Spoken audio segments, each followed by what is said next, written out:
Blood donation, organ donation ഇതൊക്കെ നമ്മൾ സ്ഥിരമായിട്ട് കേട്ടിട്ടുള്ള വാക്കുകളാണ്. പക്ഷേ ബ്രസ്റ്റ് മിൽക്ക് ഡൊണേഷൻ അധികം ആരും കേൾക്കാത്ത ഒരു കാര്യമാണ് ബ്രസ്റ്റ് മിൽക്ക് ഡൊണേറ്റ് ചെയ്യുക എന്നുള്ളത്. ഏതാനും ദിവസങ്ങളായിട്ട് നമ്മൾ മാധ്യമങ്ങളിൽ കാണുന്ന കാര്യമാണ് ബ്രസ്റ്റ് മിൽക്ക് ഡൊണേറ്റ് ചെയ്യാൻ തയ്യാറാണ് എന്നുള്ള കുറച്ച് വ്യക്തികളുടെ കമൻസ്. അപ്പോൾ ഇതെങ്ങനെ ബ്രസ്റ്റ് മിൽക്ക് ഡൊണേറ്റ് ചെയ്യാൻ പറ്റും, ഇതാർക്കൊക്കെ ഡൊണേറ്റ് ചെയ്യാൻ പറ്റും, ഇത് ഡൊണേറ്റ് ചെയ്യുമ്പോൾ ശ്രദ്ധിക്കേണ്ട മാനദണ്ഡങ്ങൾ, ഇതൊക്കെയാണ് ഞാൻ ഇനി വീഡിയോയിൽ നിങ്ങളുമായിട്ട് ഷെയർ ചെയ്യാൻ ഉദ്ദേശിക്കുന്നത്.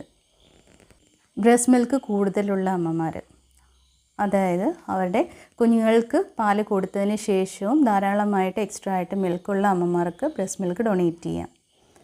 പിന്നെ ഡൊണേറ്റ് ചെയ്യുന്ന അമ്മമാർ ഹെൽത്തി ആയിരിക്കണം, അവർ സ്മോക്ക് ചെയ്യാൻ പാടില്ല.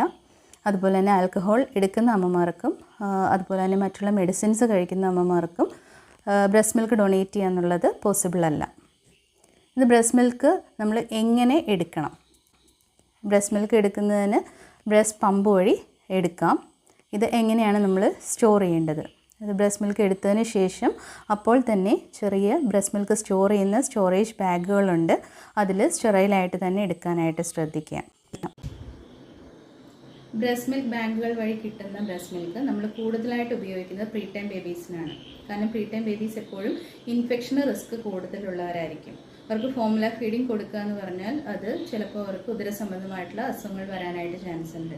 കുഞ്ഞുങ്ങളിൽ ഏറ്റവും കൂടുതൽ കാണുന്ന ഒരു കണ്ടീഷനാണ് നെക്രോട്ടൈസിങ് എൻട്രോകൊളൈറ്റിസ്. ഇത് ഏറ്റവും സീരിയസ് ആയിട്ടുള്ള ഒരു ഡിസീസ് കണ്ടീഷനാണ്, ലൈഫ് ത്രെറ്റനിങ് ആയിട്ടുള്ള ഡിസീസ് കണ്ടീഷനാണ്. അതുപോലെ തന്നെ സർജറി കഴിഞ്ഞ പ്രീ ടൈം ബേബീസ്, ഒത്തിരി സിക്കായിട്ടുള്ള പ്രീ ടൈം ബേബീസ്, സെറോഗേറ്റ് പ്രഗ്നൻസിയിലൂടെ ഉണ്ടായ കുഞ്ഞുങ്ങൾ, അതുപോലെ തന്നെ അത് തങ്ങളുടെ അമ്മമാർക്ക് വേണ്ടത്ര രീതിയിൽ പാല് ഉൽപ്പാദിപ്പിക്കാൻ പറ്റുന്നില്ല. കാരണം ഒത്തിരി സ്ട്രെസ്സ് കൂടുമ്പോൾ അമ്മമാർക്ക് ബ്രസ്റ്റ് മിൽക്കിൻ്റെ സപ്ലൈ കുറയും, കുഞ്ഞുങ്ങൾ സക്ക് ചെയ്യാത്തത് മൂലം ബ്രസ്റ്റ് മിൽക്കിൻ്റെ സപ്ലൈ കുറയാറുണ്ട്. അപ്പോൾ ഇങ്ങനെയുള്ള ബേബീസിനാണ് നമ്മൾ കൂടുതലും ഈ ഡോണർ മിൽക്ക് യൂസ് ചെയ്യുന്നത്. ഇനി ഒരു ബ്രസ്റ്റ് മിൽക്ക് ബാങ്കിൻ്റെ പ്രവർത്തനം എങ്ങനെയാണെന്ന് നോക്കാം. അതായത് comprehensive lactation management centres CLMC വഴിയാണ് എല്ലാ ബ്രസ്റ്റ് മിൽക്ക് ബാങ്കുകളും പ്രവർത്തിക്കുന്നത്. അതിന് അവരുടേതായിട്ടുള്ള പ്രോട്ടോക്കോളും പോളിസീസും ഉണ്ട്. ആ പോളിസീസും ആ സ്റ്റെപ്സും അനുസരിച്ചാണ് എല്ലാ മിൽക്ക് ബാങ്കുകളും വർക്ക് ചെയ്യുന്നത്. ഈ CLMCയുടെ അണ്ടറിൽ വരുന്നതാണ് ലാക്ടേഷൻ മാനേജ്മെൻറ്റ് യൂണിറ്റ്സും ലാക്ടേഷൻ സപ്പോർട്ട് യൂണിറ്റ്സും. ഈ CLMC മെയിനായിട്ട് എയിം ചെയ്യുന്നത് ബേബി ഫ്രണ്ട്ലി ഇനീഷ്യേറ്റീവിനെ പ്രൊമോട്ട് ചെയ്യുക എന്നുള്ളതാണ്. ബ്രസ്റ്റ് ഫീഡിങ്, സപ്പോർട്ടിങ്, അതുപോലെ തന്നെ പ്രൊമോട്ടിംഗ് ആണ് അവരുടെ ഏറ്റവും വലിയ മോട്ടോ. കോംപ്രിഹെൻസീവ് ലാക്ടേഷൻ മാനേജ്മെൻറ്റ് സെൻറ്റേഴ്സിൽ ബ്രസ്റ്റ് മിൽക്ക് കളക്ട് ചെയ്യുന്നതിനും അതുപോലെ തന്നെ ഡൊണേറ്റ് ചെയ്യുന്നതിനും ഏറ്റവും മെയിനായിട്ട് 6 ബേസിക് ആയിട്ടുള്ള സ്റ്റെപ്സ് ആണുള്ളത്. അതിൽ step 1 screening of donor mothers. അതായത് ഏതെങ്കിലും മദേഴ്സ് മിൽക്ക് കൊടുക്കാൻ റെഡിയാണ് എന്നുണ്ടെങ്കിൽ ആ മദേഴ്സിനെ സ്ക്രീൻ ചെയ്യും. അവർക്ക് കുറച്ച് ഡോണർ സ്ക്രീനിങ് ടെസ്റ്റുകളുണ്ട്. അത് ടെസ്റ്റ് ചെയ്ത് പോസിറ്റീവ് ആണ് എന്നുണ്ടെങ്കിൽ അവർ ഡിസ്ക്വാളിഫൈഡ് ആവും.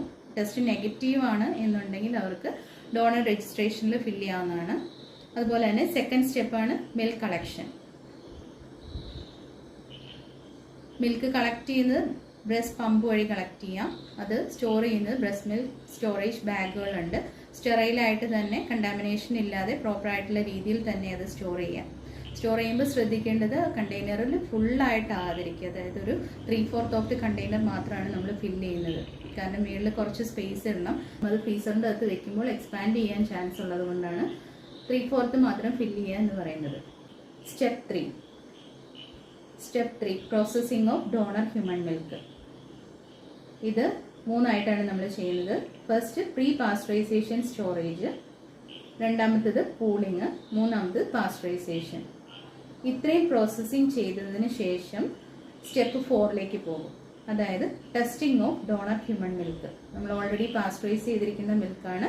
അതിൻ്റെ പാസ്ചറൈസേഷൻ ഓക്കെ ആണോ, അത് എല്ലാം കറക്റ്റ് ആയിട്ടുള്ള രീതിയിലാണോ, അത് കണ്ടാമിനേഷൻ ഇല്ലാതെയാണോ ഇരിക്കുന്നത് എന്നൊക്കെ ഉള്ള കാര്യങ്ങളൊക്കെ ടെസ്റ്റ് ചെയ്യുന്നതാണ് സ്റ്റെപ്പ് 4ൽ വരുന്നത്. നെക്സ്റ്റ് സ്റ്റെപ്പ് 5, ഇതിൻ്റെ അകത്ത് storage of pasteurised donor human milk. അത് ഡീപ്പ് ഫ്രീസറിലായിരിക്കും pasteurised donor human milk store ചെയ്യുന്നത്. അടുത്തത് 6 ഡിസ്പെൻഷൻ ഓഫ് മിൽക്ക്. ഇത്രയും എമൗണ്ട് മിൽക്ക് ഒരു ബ്രസ്റ്റ് മിൽക്ക് ബാങ്ക് വഴി അത് കളക്ട് ചെയ്യും. അത് NICUവിൽ കൊണ്ടു കൊടുക്കും. ആ NICUവിൽ നിന്ന് അത് തോ ചെയ്ത് ആവശ്യമുള്ള എമൗണ്ടിൽ ആവശ്യമുള്ള കുഞ്ഞുങ്ങൾക്ക് നൽകും. ഏതൊക്കെ സ്ഥലങ്ങളിലാണ് നമുക്ക് ബ്രസ്റ്റ് മിൽക്ക് ഡൊണേറ്റ് ചെയ്യാൻ പറ്റുന്നത്, ഇതെങ്ങനെ അറിയാൻ പറ്റും? സേവ് ദ ബേബി എന്ന് പറയുന്ന വെബ്സൈറ്റ് ഉണ്ട്. ഈ വെബ്സൈറ്റ് വഴി നിങ്ങൾക്ക് ഡൊണേറ്റ് ചെയ്യാവുന്നതാണ്. അതുപോലെ തന്നെ നിയോലാക്റ്റ, അതൊരു കമ്പനിയാണ്. ഇതുവഴിയും നിങ്ങൾക്ക് ബ്രസ്റ്റ് മിൽക്ക് ഡൊണേറ്റ് ചെയ്യാം. കേരളത്തിലുള്ള 2 ബ്രസ്റ്റ് മിൽക്ക് ബാങ്കുകളാണ് നെക്ടർ ഓഫ് ലൈഫ്.